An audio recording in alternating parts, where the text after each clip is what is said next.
ચાલો આજે એક એવી વાર્તાની વાત કરીએ જે આપણે કદાચ બાળપણમાં સાંભળી હશે, પણ એનો અર્થ આજે પણ એટલો જ ઊંડો છે. વાર્તા છે મૂર્ખ વાઘ અને ચાલાક શિયાળની. પણ વાર્તા શરૂ કરતા પહેલા એક સવાલ પર વિચારીએ. જ્યારે કોઈ બહુ જ તાકાતવર વ્યક્તિ લાચાર થઈને મદદ માંગે તો શું એના પર ભરોસો કરી શકાય? આખી વાર્તાનો મૂળ સાર આ એક જ સવાલમાં જ છુપાયેલો છે. અને આ વાર્તા પ્રાણીઓ વિશે ઓછી અને માણસના સ્વભાવ વિશે વધુ છે. તો વાર્તાની શરૂઆત થાય છે એક વિચિત્ર પરિસ્થિતિથી. પાંજરામાં એક વાઘ. જરા વિચારો, જંગલનો સૌથી શક્તિશાળી જીવ ખુદ જ એક પાંજરામાં લાચાર બની ગયો છે. આ દૃશ્ય જુઓ.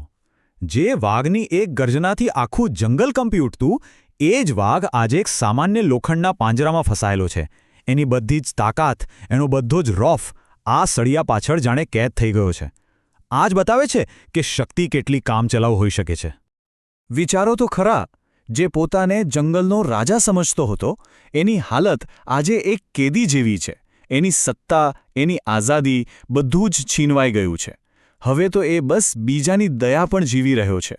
અને અહીંથી જ આખી વાર્તાનો પાયો નંખાય છે.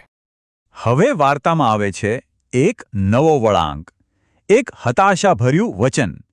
અહીંથી જ શક્તિ અને બુદ્ધિ વચ્ચેની અસલી રમત શરૂ થાય છે. જેવી વાઘની નજર શિયાળ પર પડે છે, એ તરત જ મદદ માટે કાકલુદી કરવા લાગે છે. ક્યાં પેલી ભયાનક ગર્જના અને ક્યાં આ દયામણી વિનંતી. વાઘને બરાબર ખબર છે કે અહીં એની તાકાત નહીં, પણ કોઈકની બુદ્ધિ જ કામ આવવાની છે. પણ શિયાળ તો શિયાળ છે. એના હાવભાવ જુઓ. એ તરત પીગળી નથી જતું. એના મગજમાં વિચારોનું ચક્ર ચાલી રહ્યું છે.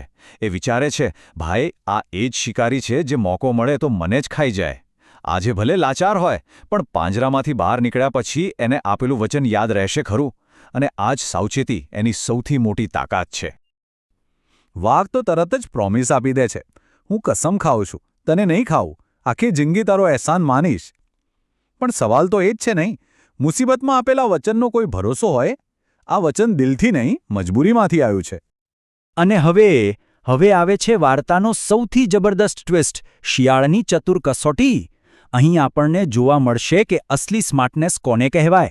આખી વાર્તાનો હીરો આ જ ભાગ છે. શિયાળ કોઈ લાગણીમાં વહી નથી જતું. એ ડરતું પણ નથી. એ એકદમ શાંત મગજથી કામ લે છે અને નક્કી કરે છે કે આ વાઘની પરીક્ષા લેવી પડશે. એના શબ્દોની નહીં, પણ એની નિયતની અને એના ઘમંડની. અને પછી એ જે સવાલ પૂછે છે, કમાલ છે. એ કહે છે, અરે, હું તો સાવ સામાન્ય શિયાળ, મને તો કંઈ સમજાય નહીં કે તમારા જેવું આટલું મોટું, આટલું તાકાતવર પ્રાણી આવા નાના પાંજરામાં ફસાયું કેવી રીતે? જરા બતાવશો મને? જોયું કેવી ચતુરાઈ? સીધી ના નથી પાડી, પણ વાઘના અહંકારને છંછેડ્યો. આને કહેવાય માસ્ટર સ્ટ્રોક. હવે આવે છે વાર્તાનો ક્લાઇમેક્સ, મૂર્ખનું પ્રદર્શન. અહીં આપણે જોઈશું કે કેવી રીતે વાઘનો ઘમંડ એને પાછો ડૂબાડે છે. શિયાળ મદદ કરવાનું ઢોંગ કરીને પાંજરાનો દરવાજો ખોલે છે. અને વાઘ જેવો બહાર આવ્યો, બધી લાચારી, બધા વચનો ભૂલી ગયો. એનામાં ફરી પાછો એ જ રોફ અને ઘમંડ આવી જાય છે. બસ હવે તો શિયાળને પોતાની શ્રેષ્ઠતા સાબિત કરવી હતી. અને પછી તો શિયાળનો પ્લાન એકદમ પરફેક્ટ કામ કરે છે. વાઘ પહેલાં તો શિયાળ પર હસે છે, પછી મોટી મોટી બડાઈઓ મારીને સમજાવવા લાગે છે કે જાળ કેવી રીતે કામ કરે છે. અને આ બધું બતાવવા માટે એ મૂર્ખ પાછો પાંજરામાં ઘૂસી જાય છે. શિયાળને બસ આ જ જોઈતું હતું. જેવો વાઘ અંદર ગયો, ફટાક કરતો દરવાજો બંધ કરીને તાળું મારી દીધું. બસ, ખેલ પૂરો. તો વાર્તા તો અહીં પૂરી થઈ ગઈ, પણ એમાંથી શીખવાનું તો હવે શરૂ થાય છે. આ પાંજરામાંથી આપણને શું બોધ મળે છે? ચાલો એ સમજીએ. આ બંને પાત્રો વચ્ચેનો ફર્ક એકદમ સાફ છે, નહીં? એક બાજુ છે વાઘ.